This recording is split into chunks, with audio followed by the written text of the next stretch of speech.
Bonjour à tous et bienvenue sur le podcast La Voix de FB Avocat, le podcast qui vous parlera de sujets divers et variés liés à l'immigration, aux droits des étrangers et de la nationalité française et à bien d'autres sujets juridiques. Je suis maître Fatou Babou, avocate au barreau de Bordeaux. Je suis une passionnée de droits des étrangers et mon objectif est de partager avec vous mes expériences quotidiennes, mes avis et mes conseils. La crise ukrainienne est une crise qui a profondément bouleversé les sociétés occidentales. Donc depuis le mois de février 2022, tant au point de vue économique qu'au point de vue social, les sociétés sont fortement bouleversées alors qu'on venait tout juste de sortir de cette crise sanitaire. Sur le point de vue administratif, j'ai quand même eu envie de partager avec vous mon constat à travers l'observation de tout ce qui se passe au niveau des administrations des préfectures.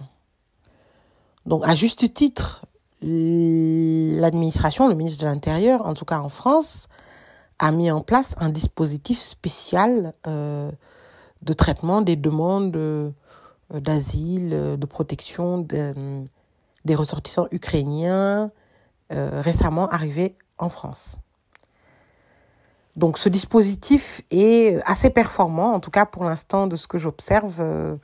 Les délais de traitement sont courts et puis il y a une mobilisation vraiment nationale pour la protection des Ukrainiens.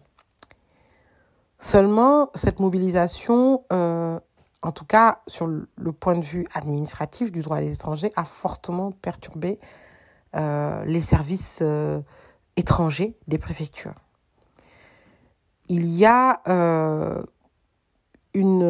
donc avec cette crise-là, une surcharge de travail. Déjà que les préfectures étaient assez engorgées, donc de demandes qu'elles n'arrivaient pas à traiter. On avait des retards de demandes de titres qui étaient assez conséquents. Avec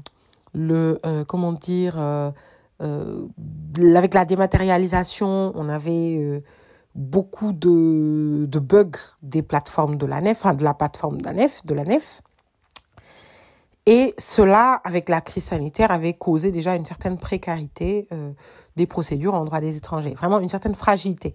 Malgré les efforts, et je vais le dire, de la Direction générale des étrangers en France, de simplifier les procédures, la crise sanitaire, puis la crise ukrainienne a encore aggravé ces procédures-là et malheureusement au détriment des ressortissants étrangers en France.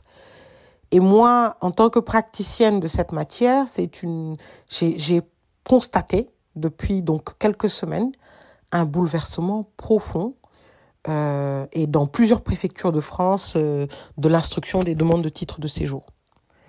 Donc déjà, le temps de traitement, extrêmement long. J'essaie de me mettre à la place des agents de la préfecture parce que ce n'est pas facile. Ils sont débordés et puis je pense que beaucoup de préfectures sont en sous-effectif, c'est-à-dire ils ont un effectif réduit par rapport au dossier à traiter. Donc non seulement ils étaient dans un état de sous-effectif et puis là on a encore une procédure dérogatoire à instruire en urgence, donc ce qui a forcément impacté, ça c'est un constat, c'est même pas un ressenti, c'est un constat que j'ai depuis quelques semaines, que les dossiers sont fortement retardés dans beaucoup de préfectures.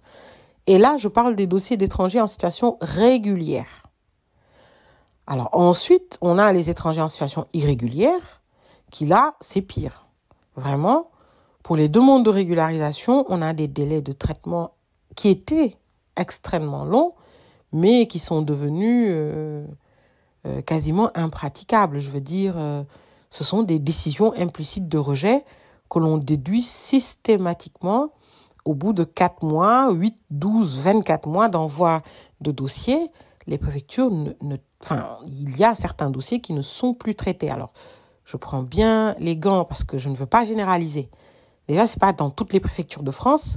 C'est un constat fait en tout cas dans les plus grandes préfectures les grandes préfectures des grandes villes métropolitaines qui sont engorgées de demandes.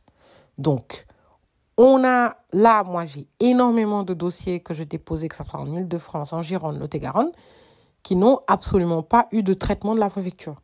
C'est-à-dire, depuis 4 mois, je relance au bout de 8 mois, 12 mois, je relance, 18, je relance, 24, je relance, on n'a pas de réponse. Et les préfectures ne prennent même pas la peine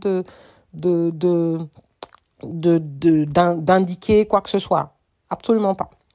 Donc, on a une absence de réponse, donc ce qui conduit à une décision implicite de rejet et pour les plus persistants, à la saisine du tribunal administratif compétent pour contester ces décisions implicites de rejet.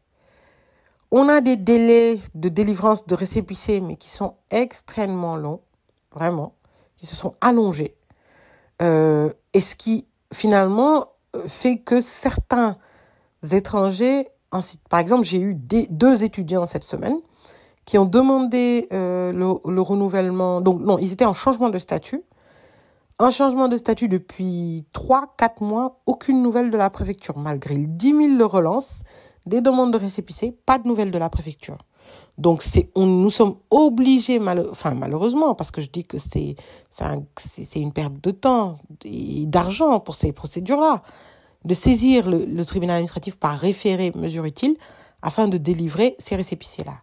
Cette procédure avant 2019, je ne l'utilisais quasiment pas parce que le dialogue était là, on pouvait facilement dialoguer avec les préfectures, mais là, c'est quasi systématique. Pour certaines procédures, soit les plateformes de l'ANEF sont bloquées et les préfectures refusent d'instruire ces demandes-là. Et dans ce cas-là, on est obligé, en tout cas, quand vous allez consulter, que ce soit une association, un avocat, en tout cas un juriste, il va vous dire la seule solution, c'est de saisir le tribunal administratif en référé mesure utile. Donc, ça, c'est de plus en plus utilisé. Sachant que moi, je suis d'une humeur, on va dire, négociatrice. Je ne privilégie pas le contentieux en matière de droits des étrangers. Je préfère adresser à la préfecture moult relances, des mises en demeure et, in fine, sans aucune réponse dans un délai raisonnable, bien entendu, là, je saisis le tribunal administratif compétent. Mais avec la crise ukrainienne, peut-être, oui, cela ne va pas perdre à certains. C'est un constat que je fais. On a la situation des étrangers en France, en tout cas les procédures d'instruction qui sont de plus en plus difficiles, vraiment. De plus en plus difficiles, allongées. Alors, de l'autre côté de l'administration, je comprends parfaitement que les directeurs, les chefs de service me disent, oui, mais nous, on avait déjà avant, on était 5 ou 10, je donne un exemple, au hasard, et on était débordés. On est toujours 5 ou 10, voire même réduits, et on est encore plus débordés. Donc, c'est normal, ce n'est pas de notre faute. Ça, je l'entends, parce que je discute avec des agents des préfectures qui font part de quand même ces ressentis. Donc, moi, j'en appelle finalement aux dirigeants de tout ceci, le ministre de l'Intérieur, afin qu'ils puissent intervenir. Alors, soit par recrutement, après on va me poser les problèmes de questions budgétaires, mais cette situation ne peut pas continuer. Elle risque d'empirer parce qu'il n'y a rien qui indique une amélioration des procédures. Oui, on est dans une logique de dématérialisation des procédures des étrangers en France, et ça, je suis entièrement d'accord, sauf que pour que cette dématérialisation soit effective, il faut non seulement mettre en place une alternative, c'est-à-dire une possibilité de déposer des dossiers en papier pour les personnes qui ne peuvent pas accéder à cette dématérialisation, notamment parce qu'ils n'ont pas peut-être les outils ou parce qu'ils n'ont pas la formation ou l'instruction requise, les personnes âgées et autres.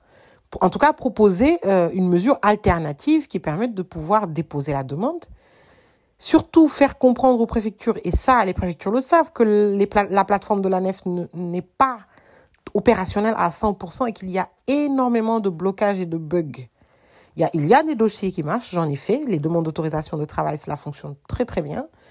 Par contre, pour les demandes de titre de séjour, que ce soit passeport, talent, étudiant, je ne peux pas rester une semaine sans qu'une personne me saisisse pour me dire la plateforme de l'ANEF n'accepte pas mon dossier, il dit que mon numéro est invalide et la préfecture refuse d'instruire mon dossier. Donc, il faudrait quand même peut-être se lever un peu, relever les yeux, essayer de prendre des mesures pour pallier ces défauts-là et surtout pour améliorer les procédures actuelles parce qu'elles risquent d'empirer. Et surtout, et encore là, je l'ai dit mais plusieurs fois, il va falloir clarifier le droit des étrangers. Parce qu'on ne peut pas se baser pour la régularisation sur une circulaire de 2012 qui demande aux étrangers de travailler pour avoir un titre de séjour et d'une réglementation en 2022 qui interdit strictement aux employeurs et de salarier un étranger sans titre et même pénalement aux salariés. Des sanctions pénales sont prises pour les employeurs qui embauchent des salariés sans titre et pour les salariés étrangers qui travaillent sans titre de séjour également. Donc, il faut vraiment, je ne sais pas quand, on va dire en 2019, novembre, ça avait été annoncé par Édouard Philippe qu'il y aurait une grande réforme de l'immigration professionnelle. On va dire le Covid a balayé a masqué, on va dire, cette réforme, puis la crise ukrainienne. Mais je pense qu'il est temps vraiment de réformer le droit des étrangers en France. Au moins que l'administration soit claire et uniformise les démarches en préfecture. Il y a trop de démarches.